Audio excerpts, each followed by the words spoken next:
네, 안녕하세요. 저는 이번에 30회 시험에 합격한 오무궁이라고 합니다. 저는 여기 방금 말씀해 주신 것처럼 온라인 동차로 붙었는데요. 작년 4월 달에 시작을 해서 이번에 좀 운이 좋게도 합격을 하게 되었습니다. 제가 앞에 분들이 말씀하시는 거랑 그 다음에 이제 작년, 재작년 합격자 분들 수기 올리신 거 보시면은 이제 각 과목별 공부 방법에 대해서는 되게 자세하게 말씀을 해주셨던 것 같아요. 그래서 저는 이제 조금 다르게 그냥 몇 가지 팁 정도만 말씀드리고자 합니다. 우선 저는 간단하게만 일단 과목별로 말씀드리면은 실무 같은 경우는 저는 이제 동차 올패스를 들었거든요. 그래서 뭐 실무, 이론, 법규 세 과목 전부 다 유도훈 평가사님, 지호 평가사님, 그다음 강정훈 평가사님 강의 커리큘럼 그대로 저는 그냥 따라갔습니다. 그래서 실무 같은 경우는 기본서랑 천점이랑 종합, 기출, 스터디 이렇게 따라갔고요. 그 다음에 다른 거는 특별하게 한 거는 없는데 실무 기본서 내용을 저는 따로 노트화를 했었어요. 나중에 다 하니까 얇은 노트로 한 5권 정도 나왔던 것 같아요. 근데 이제 이론이랑 법규는 따로 단권화를 하시는 분들이 많은데 저는 이론 법규는 안 했고 조금 다르게 실무만 했었는데 그 이유는 이제 문제 풀다가 빨리빨리 모르는 게 있을 때 확인을 하고 싶었어요. 책을 찾아가기보다는 단권화 노트를 통해서 빨리 확인하고 싶어서 그랬고요. 그 다음에 이론 같은 경우는 많이들 말씀해 주셨지만 그 기본서, 그 다음에 실무기준 해설서 딱 요것만 봤습니다. 스터디 자료랑. 그래서 기본서는 반복을 정말 많이 했었어요. 정말 그것만 봤었어요. 다른 책은 하나도 안 보고. 그래서 처음에 시작할 때부터 끝날 때까지 하루에 조금씩 반복했어요. 1시간 정도씩. 그래서 계속 기본서 반복했고 실무기준 해설서는 올해 3월 1차 끝나고부터 보기 시작했었습니다. 제대로 본 거는. 그 다음에 법규 같은 경우는 강정훈 평가사님 이제 기본 강의, 개별법이랑 행정법 기본 강의 들었고 근데 스터디 위주로 저는 공부를 했었던 것 같아요. 스터디 자료 같은 거. 그리고 또 요거는 또 공부할 때 도움을 받았던 건데 작년에 5월 달인가? 그때 아마 그 찍기 강의를 해주셨던 게 있었어요. 근데 작년 5월에 제 상태는 4월 달에 공부를 시작했기 때문에 법규는 정말 하나도 거의 모른다고 봐도 될 정도였는데 그냥 와서 뒤에서 듣고 책을 받아놨었어요. 근데 그거를 1차 끝나고 다시 보니까 이제 이해가 되더라고요. 그때 보니까.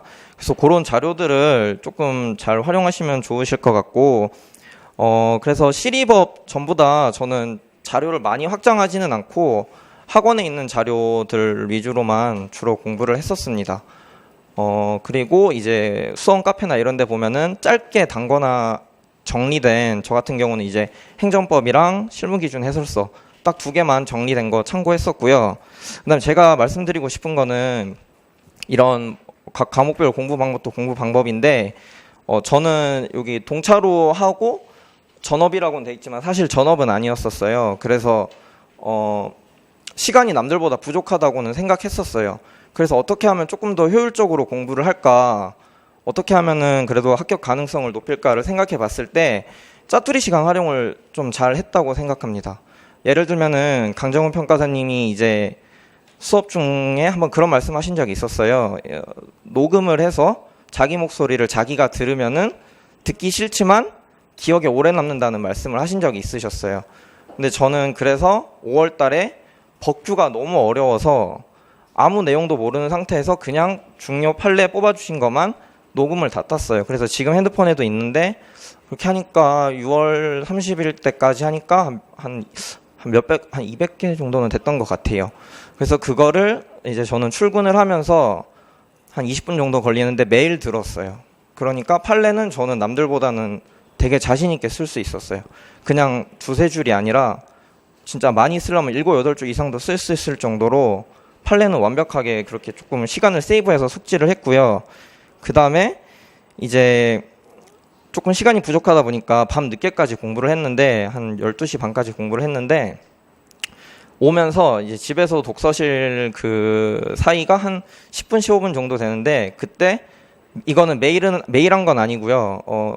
필요할 때만 했는데 이제 메타인지라고 해서 내가 생각하는 걸 생각한다고 하거든요. 그래서 내가 이거를 뭐 예를 들면 이거를 공부했는데 이게 뭔지에 대해서 내가 그걸 생각하고 있는 나를 생각을 하는 거예요. 이게 되게 머리가 되게 아픈데 해보면 되게 효과가 있거든요. 내가 뭐를 알고 뭐를 모르는지를 알 수가 있어요. 네, 그런 식으로 해서 출근할 때 그 짜투리 시간이랑 독서실 끝나고 들어올 때 시간에서 세이브를 하면은 하루에 짜투리 시간 활용으로만 30-40분 정도는 할 수 있어요. 저는 샤워할 때도 가끔씩은 생각을 하면서 했거든요. 근데 이게 시간을 쪼개서 사용을 하면은 우리가 가만히 그 자리에 앉아서 한두 시간 공부하는 것보다 잠깐 10분, 15분씩 하는 게 되게 효율이 되게 좋아요. 우리가 잠깐은 잘 집중을 할 수가 있잖아요. 그래서 저는 그거를 많이 활용한 것 같아요. 또 비슷한 맥락에서 제가 어려운 개념이나 판례, 이론 개념, 아니면 실무 이런 논리 같은 거 어려운 게 있을 때마다 저는 포스트잇에 따로 적었어요. 그래서 나중에 모아보니까 그것도 몇백 장이 나왔는데 그거를 이제 사무실 책상이나 아니면 제가 쓰는 노트에 붙여서 틈날 때마다 계속 봤었어요. 근데 그것도 같은 맥락이어서 이 포스트잇 정도 분량이면 양이 얼마 안 되잖아요. 그거를 틈날 때마다 계속 보면은 그거는 제게 돼요. 그냥 그런 식으로 조금 효율을 높였던 것 같고, 그 다음에 서브 같은 거는 저는 따로 만들진 않았어요. 단거나 같은 거는 따로 만들지는 않되 대신 내가 봐야 될 자료에 이거는 봐야겠다라는 거는 항상 정해놓고 있었어요. 그 다음에 스터디 활용을 저는 이제 온라인 첨삭으로 했었거든요. 3기까지는 4기는 이제 현장에서 하고, 그때 저는 연기부터 바로 들어갔는데 저는 연기부터 바로 시리법 전부 다 안 보고 쓰는 연습을 했었어요. 좀 어렵더라도. 그래서 이제 연기랑 1기 때는 미리 범위를 공지해 주시는데 중간고사, 기말고사 느낌으로 이론이랑 법규 같은 경우는 가능한 정말 열심히 준비를 해서 연기 때부터 안 보고 써서 4기까지 계속 한 번도 보지는 않고 썼던 것 같고요. 그래서 한번 어렵더라도 직접 부딪혀 보시는 게 나중에는 이 효과로 나오는데 좀 도움이 되지 않았나 그렇게 생각을 합니다. 그리고 공부 비중 같은 경우는 제가 이건 저의 스타일이긴 한데 보통은 실무를 많이 힘을 줘서 처음에 시작을 하는데 저는 실무가 조금 이쪽이랑 관련은 없지만 처음에 들어갔을 때 느낌이 괜찮은 것 같아서 처음에 시작할 때부터 시리법을 비슷하게 했던 것 같아요. 다 1대1대1 비중으로 매일매일 했었어요. 저는. 왜냐면 한 과목만 하면 너무 지루해서 가지고 매일매일 조금씩 시리법 3과목을 했었던 것 같아요. 가끔씩 회계 같은 경우는 조금씩 섞어주면서 했었고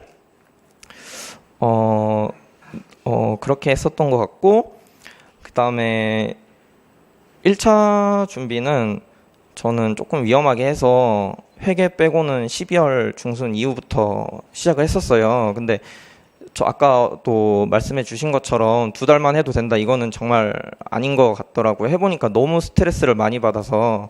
그래서 조금 안전하게 더 보수적으로 준비하시는 게 그래도 낫지 않을까, 이렇게 생각을 해봅니다. 제가 말하는 거는 제가 조금 다른 분들이랑은 일반적인 거랑은 조금 다른 것 같아서 혹시나 그냥 참고만 해주셨으면 좋겠고, 한번 시도는 해보시는 건 의미 있다고 생각해요. 녹음이라든지 이런 것들은 되게 효과를 저는 많이 봤었거든요. 그래서 한번 해보시고 필요하신 부분만 골라서 쓰시면은 될 것 같습니다. 네, 제 이야기 들려주셔서 감사합니다.